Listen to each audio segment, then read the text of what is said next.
we are live. Hi, everyone.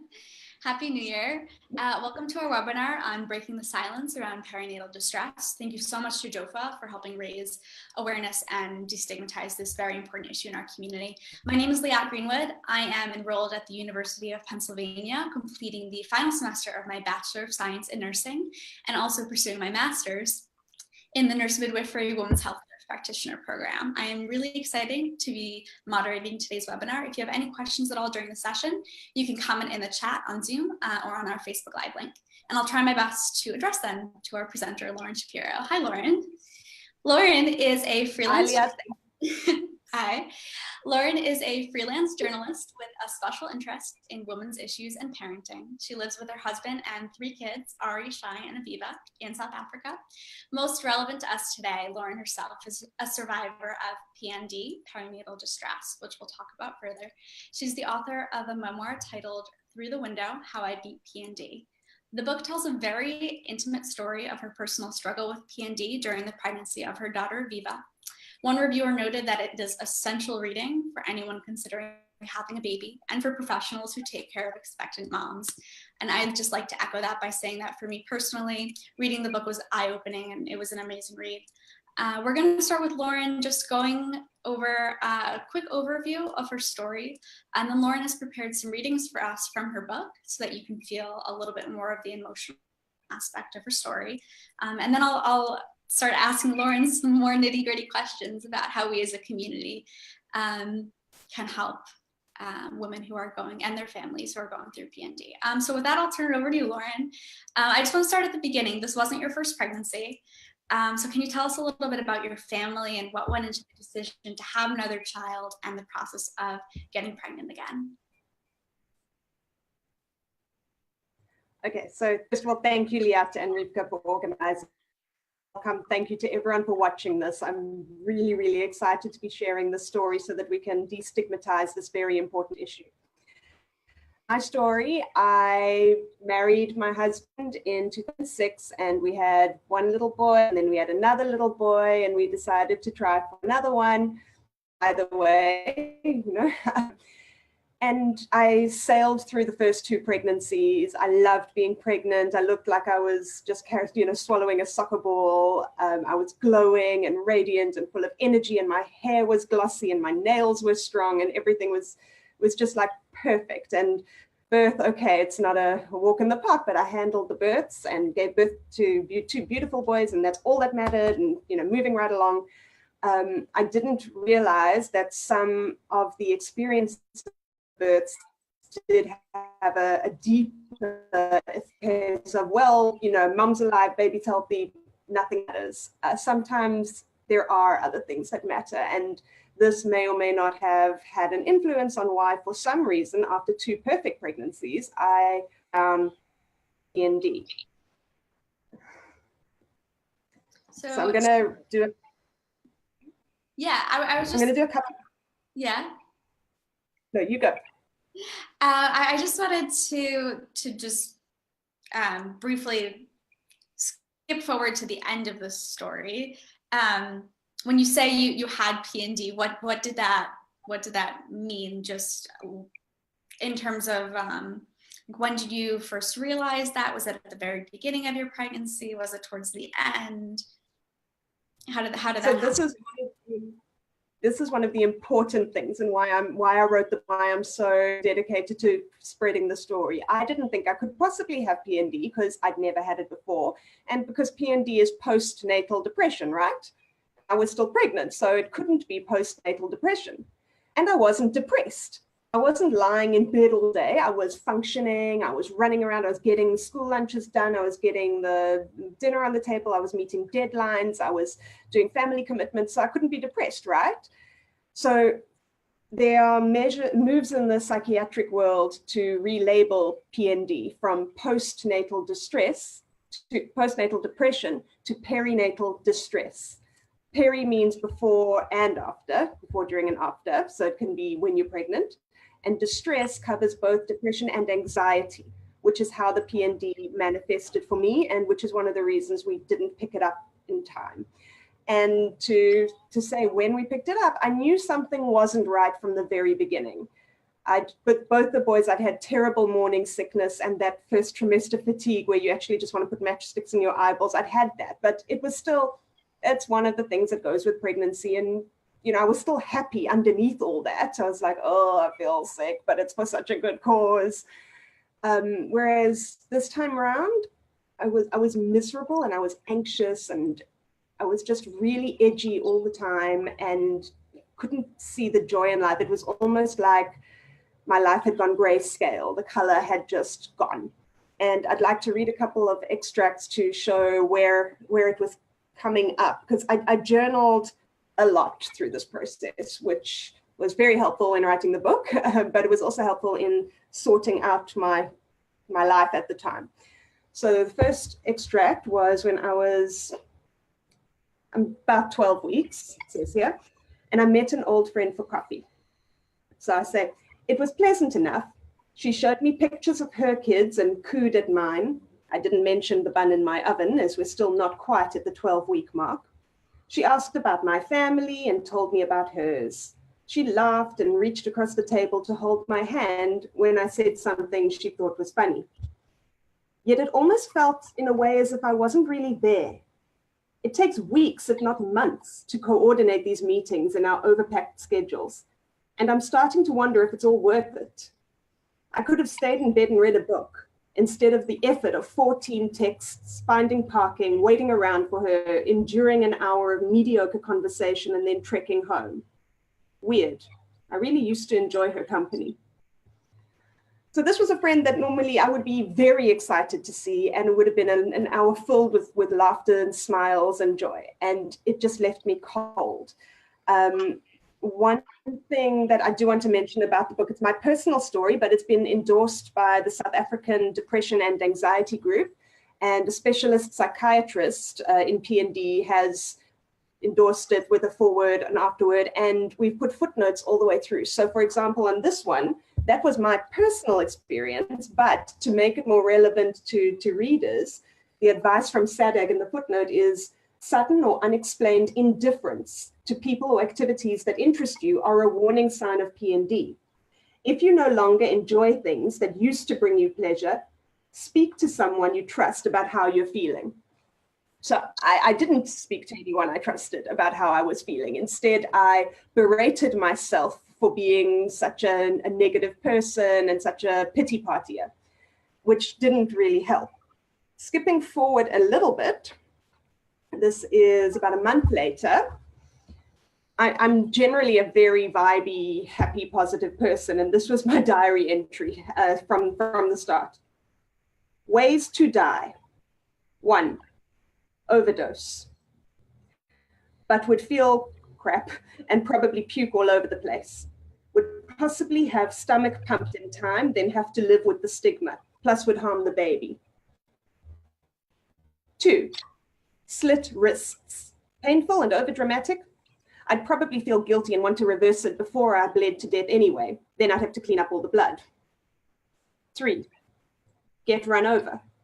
Not guaranteed, and probably effing painful if it backfires. If I'm thinking these thoughts, does it mean there's a problem? Even if I'm not thinking about them seriously, I would never actually do any of them, but I can't stop playing the options over in my mind. If I wasn't pregnant, I'd starve myself and slowly waste away. And the comment from the psychiatrist here is, thoughts of death are a serious signal of PND. If you have these, seek help urgently. So again, I kind of dismiss these as hyperbolic imaginings. You know, I'm not really seriously going to do it. I never once attempted to harm myself. The main reason being my boys. At one point, when it got worse, I started getting to the place where I would have probably been ready to off myself, kill the baby, leave my husband, my family. But it was the boys that made sure that I never once took any of these suicidal thoughts into realm of possibility, but they were filtering through in my mind the whole time. And then, okay, this is from about halfway through.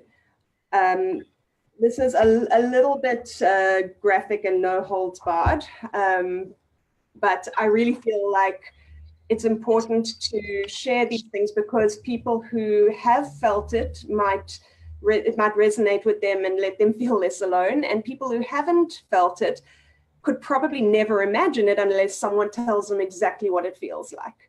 So this is an example of an episode of rage, which is, again, something that people don't normally associate with depression, but rage and anxiety are definitely manifestations of PND.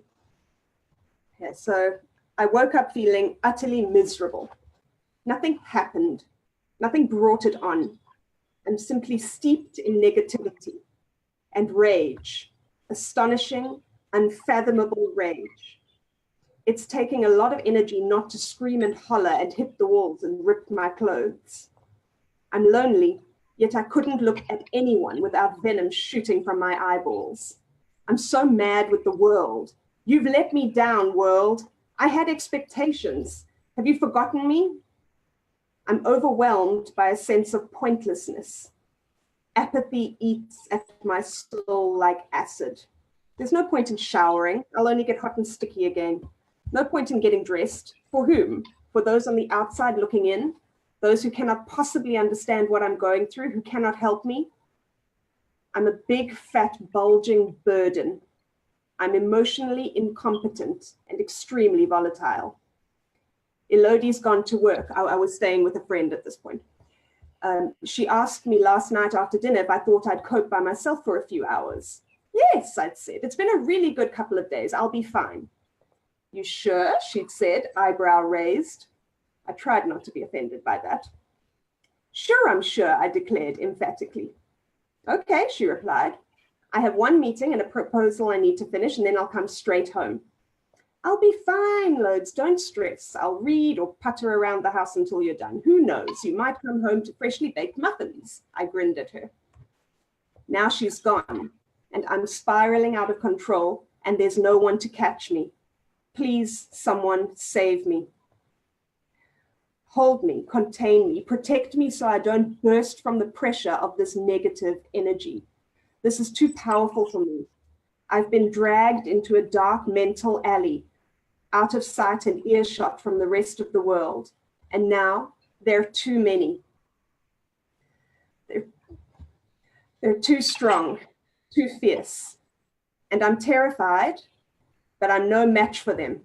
So I lie down and let them have their way with me. Afterwards, when I emerge reeking of destruction and fear, people will gesture and stare pityingly and say, she had it coming. Like it's my own fault. My attitude was all wrong. My temper too short. I was asking for it. I'm a filthy, stinking victim, ashamed and broken, leaking negativity in a putrid trail as I walk slowly, staggering forward in no direction that I'm aware of. I feel toxic. All this negativity is welling up, splashing and corroding me from the inside out, dry, drowning me. I'm crumbling, a pillar of salt. Serves me right for looking back longingly to my life before all of this. I pine for the old me, capable, practical, sensitive, joyful me. She who could deal with friends, clients, toddlers' questions, mashed butternut and vomit all in one day and still create a lovingly home-cooked meal at the end of it. Not this heavy, quivering, contaminated, useless. I can't even find the words. I'm beneath the civilization of language. I'm watching the walls, waiting for them to cave in on me, decayed by my negative spirit, and secretly praying that they will. Needless to say, there were no freshly baked muffins at the end of the day. So those are some of the little glimpses into the bad parts to sort of indicate what it can feel like. I don't think we've got time here to go into the whole journey of how I recovered, but it was based on a vigorous regime of medication and psychotherapy and support systems. And I'd like to end the final reading for now with a part that interestingly was not written towards the end. This was actually probably at about 6 or 7 months in, but it sort of almost harks forward. So I think it's appropriate. There's a difference between looking out of a window and being outside. I've been looking out of a lot of windows lately. Today, something stirred me to get up and actually go outside. The difference is remarkable. Maybe it's the smell of the leaves, or the feeling of the light or the breeze on skin, the ability to reach out and touch the flowers, to connect. Or maybe it's far more simple than that. Maybe it's the difference between seeing and being. PND has taught me that difference. When you're trapped inside yourself, you are looking at the world through a window. You cannot smell, feel, touch, or connect with anything beyond the window pane. The pane, P-A-I-N, of glass. To get through the window, title of the book, and sometimes that means to shatter it, is no easy task. But it's only once you manage to step outside that you can truly connect to the joy the world has to offer. Outside, the sounds are crisper, the smells are sharp, the textured details accessible to the eye, the fingertip, the sole of the foot. To walk on grass is to experience it, to be present with nature. It's a reminder that you are part of something greater, something organic, something alive. And that's the feeling that's hardest to recall when you're trapped behind the window of PND, being alive. Great. Lauren, thank you so much for sharing those excerpts with us. I want to move backwards in a way, but also to the beginning. As you mentioned, the former chair of the Post-Natal Depression Support Association of South Africa wrote a foreword and an afterword for your book. And I want to highlight something that she wrote in the foreword of your book. So she writes, many people have heard of postnatal depression, but what they don't know is that in psychiatric circles, there are moves to relabel it perinatal distress, which of course is the term that we've been using throughout the webinar. Peri, as you said, is a condition that can occur at any time, both during and after pregnancy. And distress because it's not only taking the form of traditional depression, but also heightened anxiety. Moreover, approximately 1 in 3 women in South Africa suffer from PND, and data from the World Health Organization shows that it's 1 in 10 internationally. From your perspective, why don't you think we hear about it more? As someone who's suffered from PND herself and has since met with a lot of women who have suffered from PND during their pregnancy. Okay, first, regarding the data, science can be a little bit misleading sometimes. Those are the recorded statistics, but most people seem to believe that the actual data gives higher numbers because people don't come forward to fill in the surveys. People deny or delay treatment out of fear or out of shame. Or out of ignorance. I mean, particularly in a developing country like South Africa, where parts of our country are very rural and underdeveloped, the statistics are probably similar or higher, but these women don't know that what is happening to them has a name and a treatment plan, and they can recover. So they just have to fight through this terrifying experience or succumb to it. So the reason that I think that we don't talk about it is usually the stigma, which is why I'm very, very happy and privileged to be sharing the story to bust that stigma. I think that we feel judged, and we're terrified of being judged as incapable mothers or drama queens or just incompetent human beings.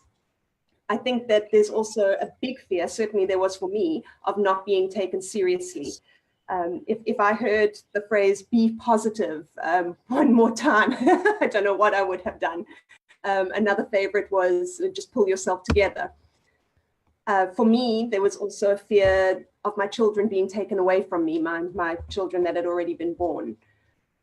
This was an irrational fear. In fact, the school and my community were nothing but extremely supportive, and there was no indication that that would ever happen. My husband was also completely on top of things at home, but it was a deep, deep fear for me that if people knew how bad I was, that they would take my children away.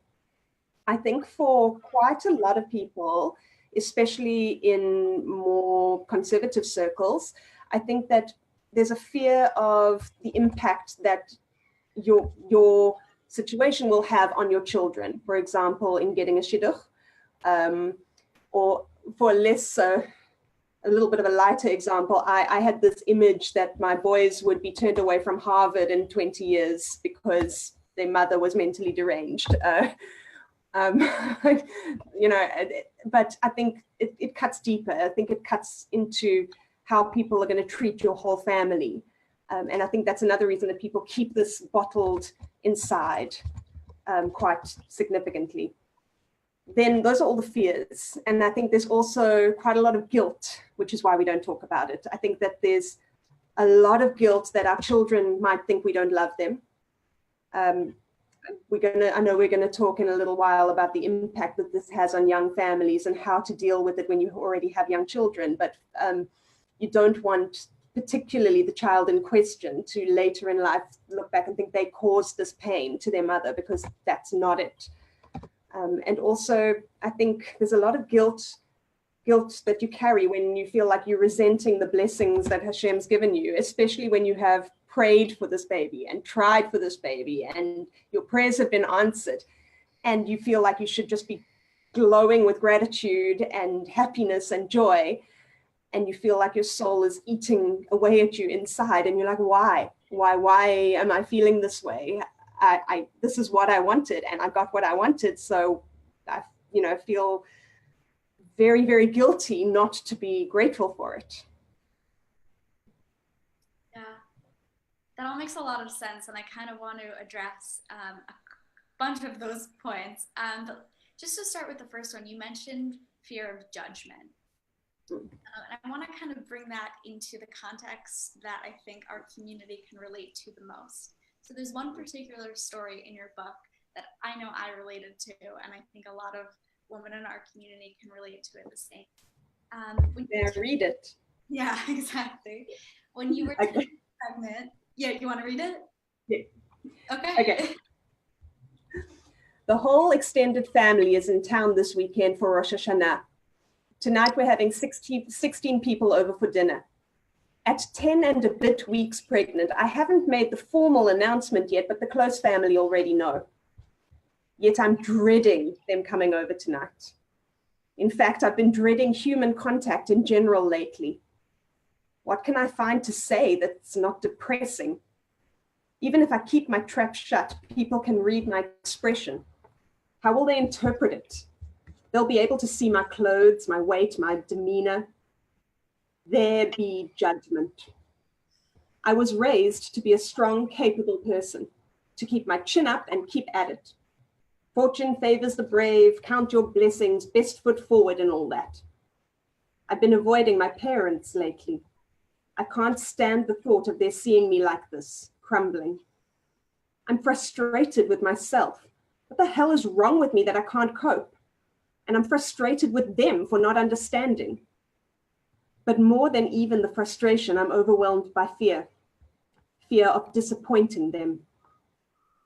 I stood in front of the bathroom mirror tonight putting on makeup, which I hardly ever do. I realized I was putting on a mask, painting on a smile. That is, until I jabbed the lipstick into my teeth when a toddler gave me an unexpected hug that played out more like a rugby tackle. Oh well, I thought as I rubbed toilet paper along my incisors and dumped the lipstick in the bin. At least it wasn't an expensive one. Rugby is the South African equivalent of American football. Thank you for that translation for us. Reading that story, I just feel like feeling scrutinized and judged is something commonly felt at the Shabbat or Chag table in our community. I think that atmosphere can be particularly detrimental to people struggling with their mental health. Do you mind just talking a little bit more about that aspect in particular, about family and community and the Shabbat table, and how you felt during all those experiences? Okay, so that particular year, I did get off a little lightly because of the pregnancy. So I didn't do the whole month of hosting. But we still did first night Rosh Hashanah, and I think we did one of the Sukkot nights as well. And as you say, even if you're mentally 100% healthy and strong, that it's a stressful time of year. And I think everyone, no matter how mentally well they are, has this little bit of, intense fear that they're not going to live up to the expectations of their family. I do have to give a shout out to my parents, who were amazing. They raised me beautifully and they were supportive through this. But at the time, I really was fearful, not so much of their judgment, but of disappointing them. And I think that this also comes through in particular when we're talking about Chagim and spiritual things, because I felt like I had a lot to live up to. I mean, my mom managed Rosh Hashanah dinner every year of my childhood, and it was always amazing, and it brought the family together, and it was such an awesome tradition. And I had happily taken that on when we got married. It kind of started shifting more to our house. And I knew that what I wanted to achieve was to cook and serve a beautiful meal to bring my family together.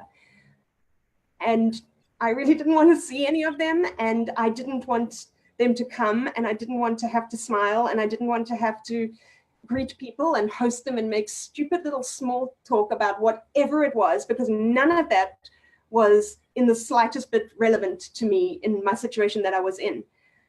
And then I felt like a bit of a B1 TCH for feeling that way.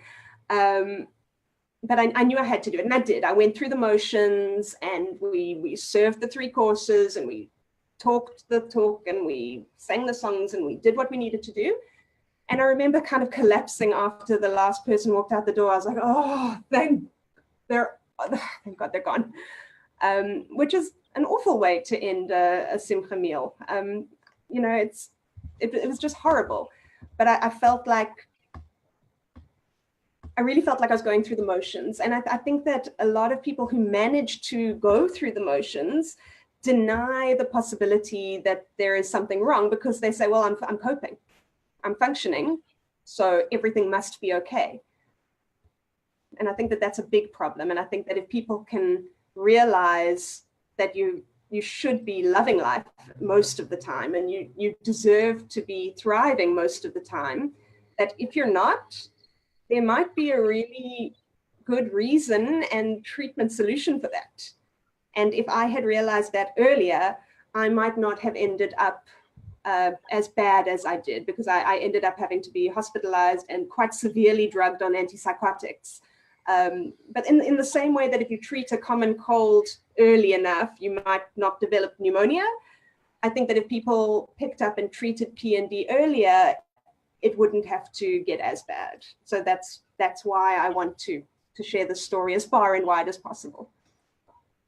Yeah, absolutely.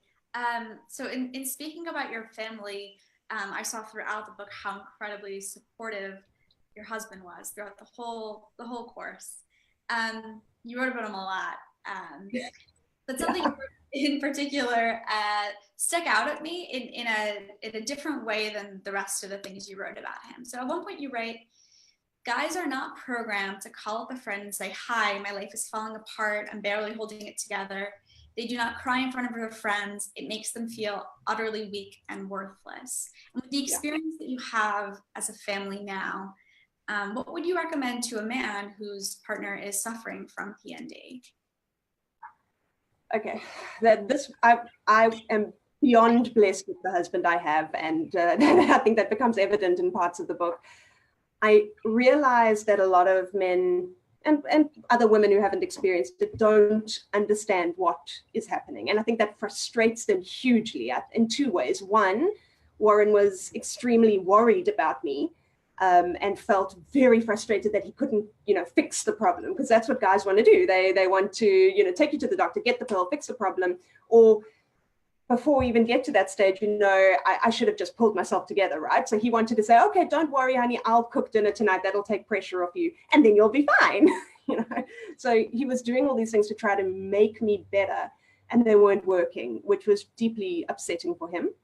And also, I think that the other thing that they worry about is what if their life is falling apart, and what do they do? People don't talk enough about this, so they don't know where they can go for help. Our strongest link throughout this whole process was communication. Sometimes it was extremely difficult. A couple of times it had to be mediated by a third party. And there was a lot of humble pie going around to be eaten at various times. But because we kept coming back to communicating, I started to trust him a little bit more and more. Not that I didn't trust him before, I did, but I really did. But I kind of didn't trust anyone with this process because I didn't understand it myself. So I was distrusting of everyone. But bit by bit, I let him in a little further and a little further. And I was really, really scared that he would divorce me, because I wanted to divorce myself. I was the most miserable person to be around. I didn't want to be around myself. I wanted to run away from myself, and obviously I couldn't. So I couldn't fathom why he didn't want to run away from me. And I think for guys going through this, the best thing is to talk about it more, which I've already said, but particularly between guys. There was actually a lady in our community who had gone through PND after the birth of her child, not so long before me. And we all knew this because she had explained this to the community, and we were friends with these people. And he was friends with the husband. And he kind of tried to, over the tea at the end of the shul service on Saturday, he'd go up and say, how's it going? How's it is also South African, hey, what's up? and sort of try to broach the subject. But this other husband also had sort of cut himself off from it so completely because of the trauma. He didn't really want to talk about it. So even when my husband was kind of trying to reach out, he wasn't getting anything back. And I think that if we could get the guys talking about this unshamefully as well, then it would make our whole family unit stronger and could help the whole situation to resolve itself quicker. It's a new topic for Kiddush Club. So in addition to your husband, you already had 2 kids when you were going through this. So I want to ask, your family unit was not just you and your husband at the time, it was also your kids. And at one point in your book, you noted that after a particularly rough day, your husband ended up dealing with Ari and Shai. And you said he needed to explain to the 2- and 3-year-olds why mommy was crying. And I think PND, if we're not even adults enough to talk about it, it's such a difficult issue to approach with children. So how did you approach the issue with your kids, both when you were experiencing it and now looking back? Would you have approached it with them differently?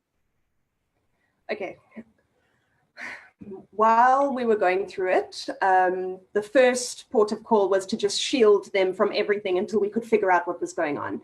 That was one of the reasons why we decided hospitalisation was a good thing. I mean, there were other reasons as well, but we needed to just get me out of the family unit for a little bit because it was ripping our family apart.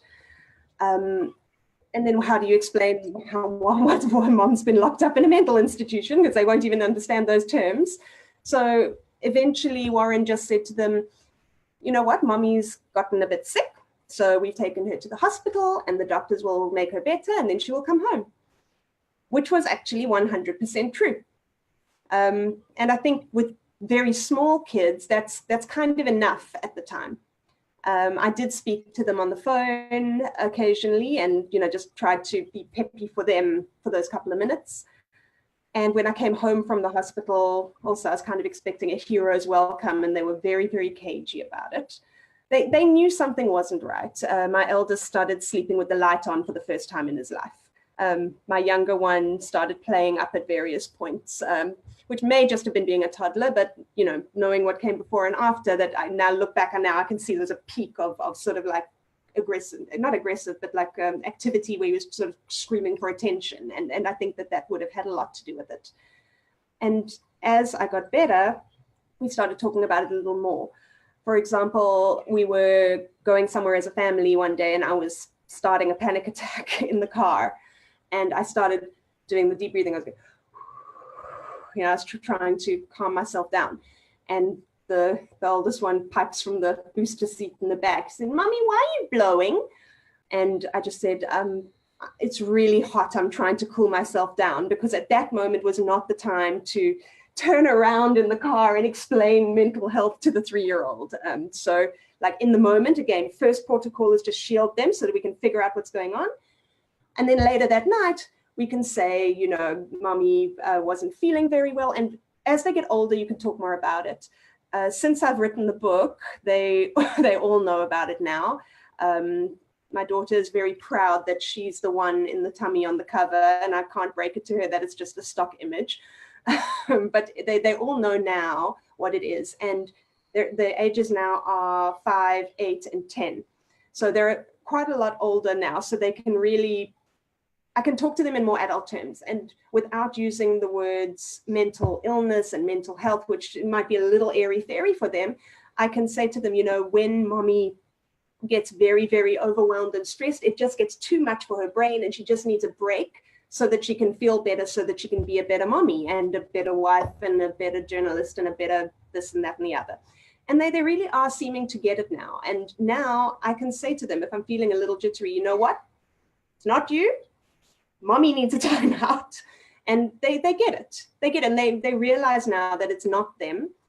I put on my Facebook page earlier this year, we changed contraceptive methods, and that threw me a little bit hormonally, which again kind of underpins the chemical component of PND. But anyway, we had a rough couple of weeks, and it was actually wonderful to see how understanding the kids were when we explained it to them in terms of it's a sickness and I can get better, just like you can get better from so many other sicknesses. Yeah, and I do just want to mention, because you mentioned this a lot in your book, at times when you were hospitalized, or other times where you just needed a break, and sometimes your husband came to be with you, and sometimes he was with the kids, but it seemed like you had an incredible network of Absolutely. family, of friends, of community that were Absolutely. helping. My mother was amazing. She looked after them all the time. My dad was helpful too. And yeah, it was amazing. The kosher food is hard to come by in Durban. So we have a mitzvah meals group that kind of kicks in when someone has a baby or if there's like a real need. And this was one. So when I went into hospital, suddenly there were 2-3 weeks worth of meals coming every day to our door. So at least, we didn't have to worry about that. So there was huge support there. And someone at the play group said, let me bring Shai home every day after school. So we didn't have to worry about that lift scheme. And people really, really did pull together amazingly. And I'm very, very blessed.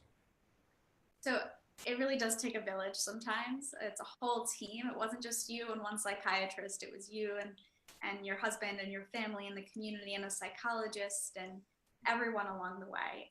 But I do know that in kind of finding that end treatment team, you struggled. And the first psychiatrist that you went to was just totally a disaster. So what would you recommend to someone who does need help but has been unsuccessful in finding it? How did you keep that drive that something was wrong and you needed to handle it? I would say ask for a personal recommendation for a healthcare provider, but in this case it didn't work because this actually was a recommendation of a friend and it was disastrous, as you say. I think you've got to want to get better, but I'm very careful about wanting to say that now because at the time when you're in this, even if you do want to get better, it's extremely debilitating. And I can't convey now when I'm healthy, I can't convey how helpless and futile you feel and how you are so incompetent. You can't. It seems so silly. It's like, well, eye on the goal and go for it. But the goal keeps moving, or you just keep sitting down and going, I don't care about this goal. And you'll wake up and you'll be like, no, okay, today I'm going to call a psychiatrist.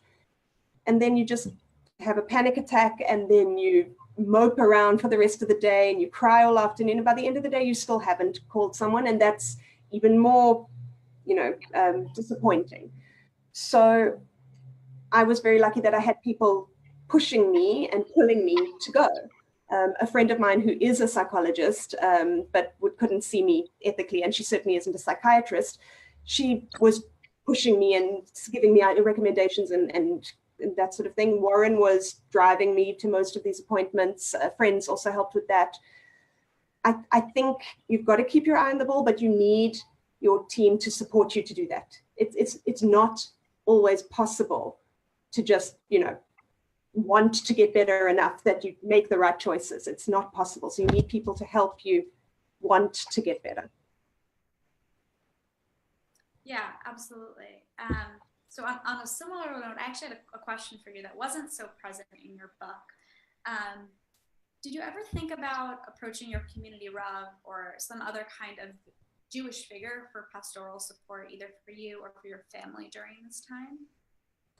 Okay, so to contextualize this, Durban is a very small Jewish community, and there's not a shul on every corner. It's basically one little community, and it's a lovely, warm, wonderful community. And I love my Rav, and he's been my rabbi since I was born, and he's a wonderful, wonderful man. I think there's a generational thing at play here. He's around my dad's age, and I've kind of always seen him as another father figure. And in the same way that I just didn't feel like my parents could understand, he kind of fell into that category. And his wife as well, who is amazing, and I have so much love and respect for her. And she's actually now read the book and said, wow, I had no idea. I think that perhaps if I lived in a different place and there were pastoral figures that were perhaps more talking openly about these things, so that people know that they are open to talking about them and that they can actually help. Because another thing, I was lying there going, well, what can he do to help me? He's going to pray more for me. I'm trying to do that anyway. And if my prayers aren't working, how's that going to help me? So it's certainly not his fault at all. But I didn't pursue that, mostly because I didn't think that there was much he could do for me. And also because I felt like he wouldn't get it.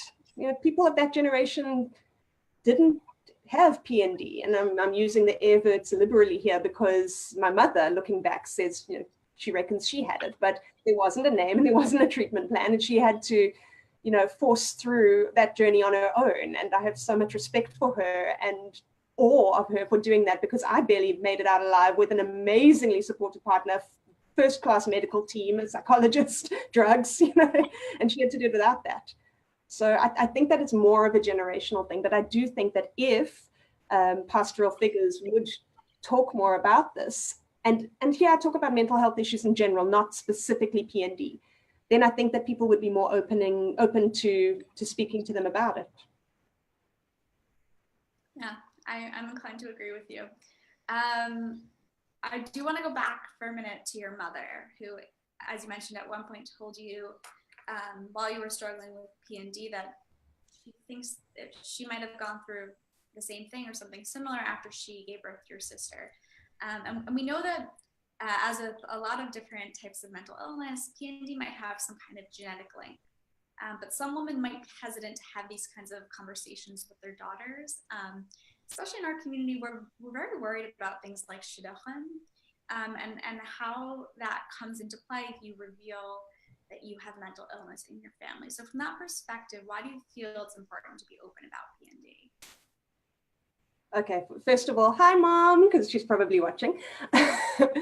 Second of all, I think, sorry, Ima, I have to say this, that she, because it was so difficult for her to go through it without the amazing support structures that are being built in today's generation, I think that she had a lot of trauma that she didn't debrief and work through no fault of her own, because that people didn't talk about these things, so she didn't process it. And I felt like when I did try to connect with her on this particular issue, she kind of clammed up. And I ended up sort of not pushing the issue because I also didn't want to cause her further distress. I feel like if we could create a situation and a community and a society where people do talk more openly about it, that would obviously be first prize, but people have got to be able to talk about it. And I can talk about it now openly, but I've had lots and lots of therapy working through it beforehand. And, you know, that generation did not. So I think that that might account for quite a lot of why at the moment, sort of the childbearing age that we're in isn't getting that conversation. But that's also one of the reasons that I actually started writing the book, was for my daughter, hoping I would still be around to tell her anyway, but I wanted to get it down while it was fresh. And that was my first reason to write it. And then I thought, well, you know, I've got it now. Maybe I can help not just her, but other people as well. Yeah, absolutely. So on that note, we keep coming back to this idea about our community talking about it. I'm not sure that talking about it is enough. At the end of your book, you have a whole list that I think JOFA is actually going to send out later, but you have a whole list of tips and ways that you wish people had treated you differently during the time that you're going through PND.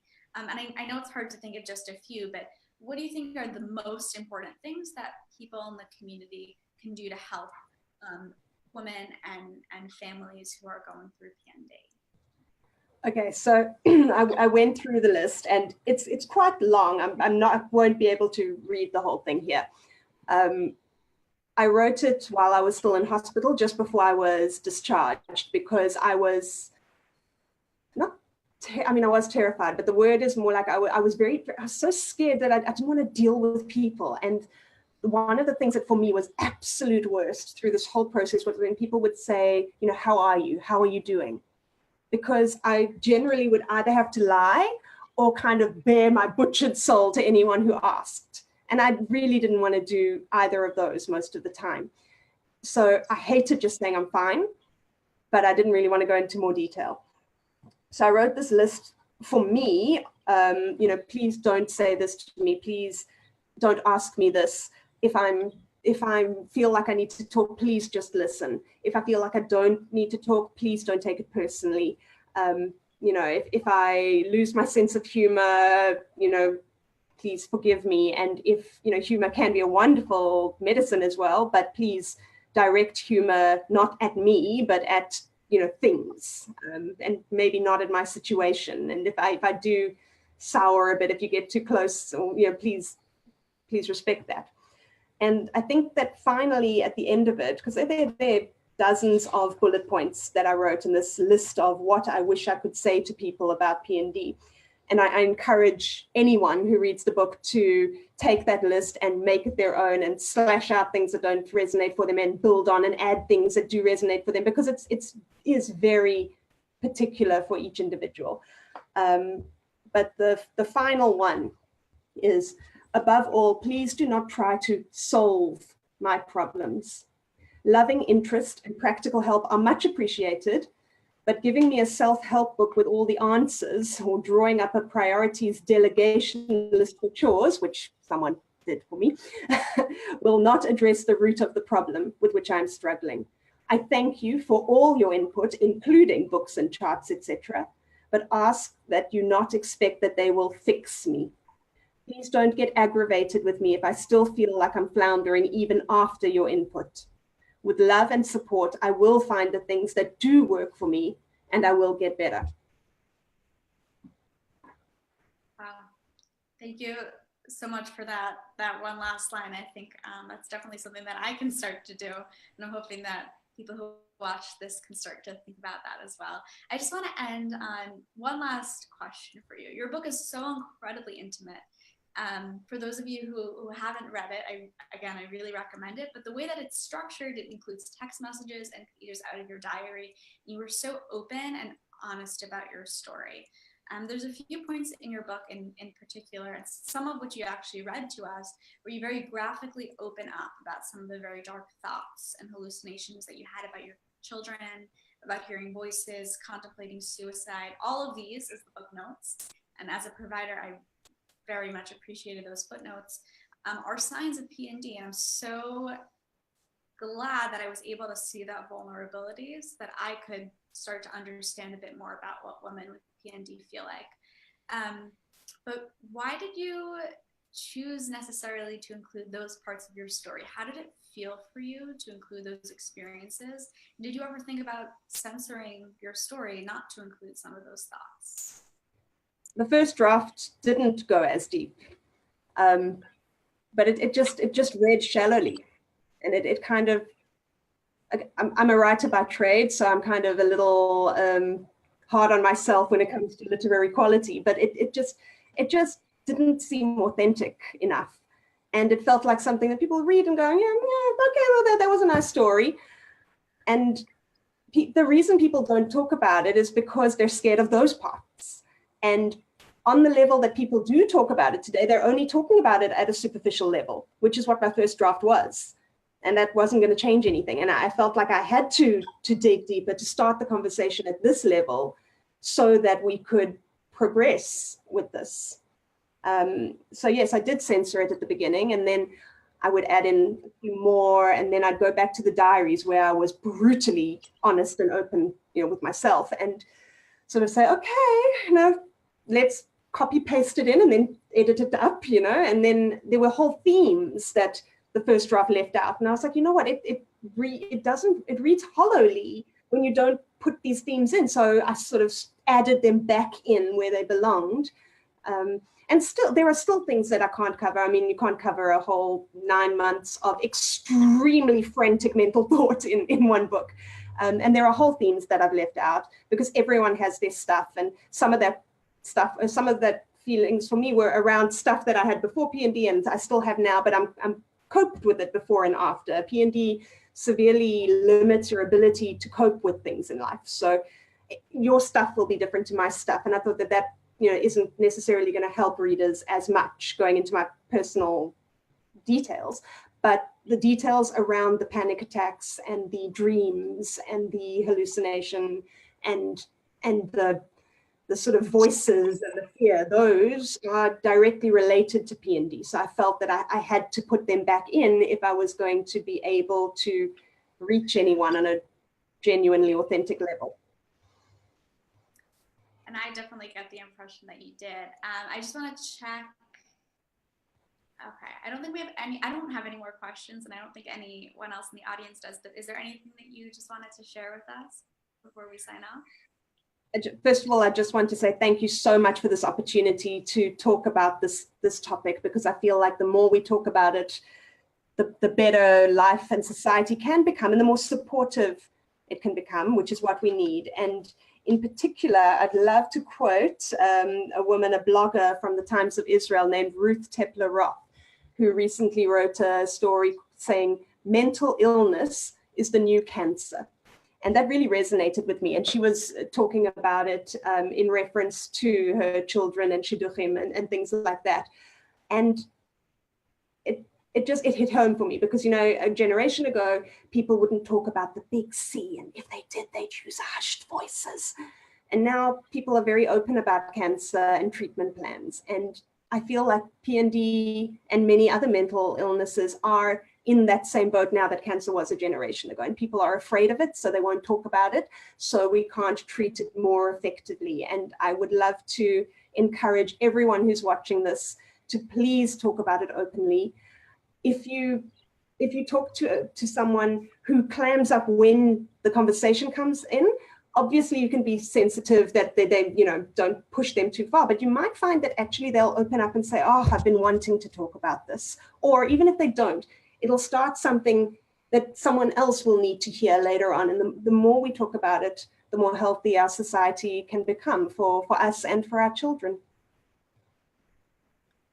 Great, thank you so much. I just want to briefly say my favorite line in Lauren's book is from her first chapter. She says, if this book even starts one conversation, then she will have achieved what she set out to do.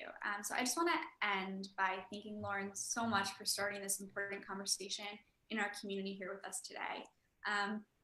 Thank you all so much to those who joined us. And again, thank you to JOFA for setting up this webinar. And can I just do a quick punt through the window? Is available from laurenshapiro.co.za/books. That's www.laurenshapiro.co.za/books. It's also available as an ebook for international readers. It's 155 Rand, which is I think around $10, and you can order it straight onto your phone or your tablet or your computer and get reading right away. So yeah, please, if you think that you could benefit from reading from it, or if you think that you know someone who might benefit from it, I beg you please to spread the word. I also have a Facebook page called Lauren Shapiro Author, where I encourage conversations about these sorts of things, and you can also catch me there if you need to ask me a question personally, or if you just want to chat about it. I'm available through the Facebook page, and I would love to engage with you. And we'll post some of the links on our Facebook page as well. Okay. Thanks, Lauren. Thank you so much.